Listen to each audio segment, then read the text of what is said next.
지난 영상에 이어 삼성 5편 바로 시작하겠습니다.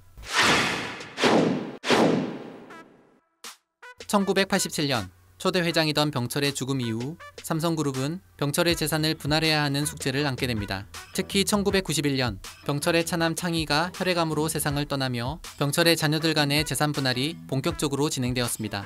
병철과 둘 사이에는 3남 5녀의 자녀가 있었습니다. 이 중 여섯째 자녀 이덕희는 사실 병철의 혼외자라고 합니다. 게다가 병철에게는 일본인 아내가 또 있었습니다. 그리고 일본인 아내와의 사이에서 1남 2녀의 자녀가 태어났기 때문에 병철에게는 총 10명의 자녀가 있었습니다.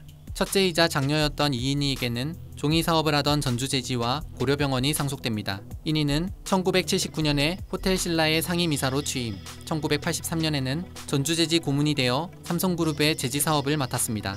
그래서 전주제지를 상속받은 뒤 1991년에 삼성그룹으로부터 독립하여 한국의 소나무라는 뜻의 순우리말인 한솔로 이름을 바꾸며 지금의 한솔제지가 됩니다. 고려병원은 지금의 강북 삼성병원입니다. 둘째이자 장남인 이맹희에게는 제일제당과 안국화재의 주식이 분할됩니다. 당시 건희가 가지고 있던 제일제당의 지분이 있었는데 제일제당을 삼성으로부터 완전 독립하기 위해 맹희의 안국화재 주식과 건희의 제일제당 주식을 맞교환하게 됩니다. 그렇게 1993년 삼성에서 독립한 제일제당이 지금의 CJ그룹입니다. 셋째이자 차남인 이창희는 사망 이후에 재산 분할이 진행됐기 때문에 직물화학 사업을 하던 제일합섬이 창희가 설립했던 세한미디어에 편입되며 창희의 아내와 자녀에게 분할되었습니다. LG가로 시집간 넷째이자 둘째 딸인 이숙희는 병철의 뜻에 따라 상속에서 완전히 배제됐다고 합니다. 숙희에게 재산을 상속하면 경쟁회사에 재산을 주는 것과 같다고 생각했기 때문입니다. 다섯째이자 삼녀인 이순희에게는 재산 분할이 이뤄지는 상황에서 별다른 몫이 주어지지 않은 듯합니다. 그래서 그런지 병철의 자녀 중 잘 알려지지 않은 자녀에 속합니다. 그러던 2005년 5월 공정거래위원회는 3개월간 위장계열사 자진신고를 실시합니다. 이때 충남 아산에 있던 한 휴대폰 부품 및 액세서리 업체가 자진신고하며 계열 분리를 신청했습니다. 바로 이순희의 아들 김상용이 1998년에 설립한 영보엔지니어링이었습니다. 영보엔지니어링은 설립 15년 만에 매출 4천억 원을 기록하며 크게 성장했습니다. 그런데 영보엔지니어링 매출의 90% 정도가 삼성전자와의 거래에서 발생해서 친족기업 일감 몰아주기 의심 사례로 지목되기도 했습니다. 현재는 알머스라고 사명을 바꿔서 운영 중입니다.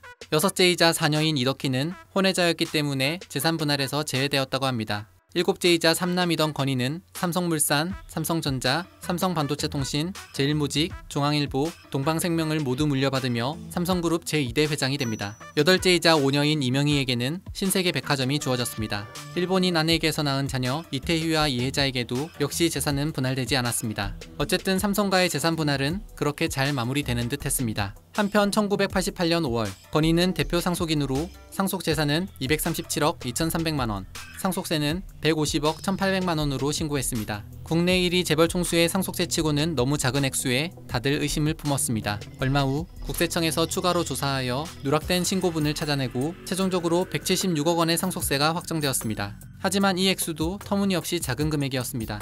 그러던 2007년 10월 29일 삼성그룹 법무팀장 출신이던 김용철 변호사가 삼성 비자금에 대한 양심선언을 하게 됩니다. 이어서 2008년에는 삼성특검 수사를 통해 병철의 차명재산이 공개되며 무려 4조 5천억 원에 달하는 비자금이 드러나게 됩니다. 그리고 이 차명재산에 대한 상속 문제를 제기하며 장남 맹희가 7,100억 원, LG가로 시집간 이녀 숙희가 1,900억 원, 총 9천억 원의 상속분 요구 청구 소송을 하게 됩니다. 나머지 형제들은 과거 재산 상속 과정에서 이미 끝났다고 인정했습니다. 맹희와 숙희의 차명재산에 대한 상속법정 공방은 2014년까지 계속되는데 이 과정에서 장남 이맹희는 건희는 늘 자기 욕심만 챙겨왔습니다.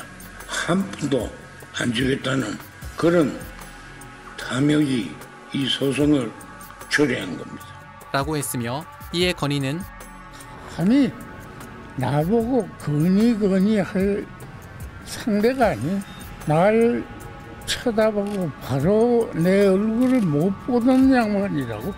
라며 서로 디스하기도 했습니다. 그러던 2014년 상속 주식에 대한 권리 행사 기간이 지났다는 이유로 건희가 승소하며 마무리됩니다.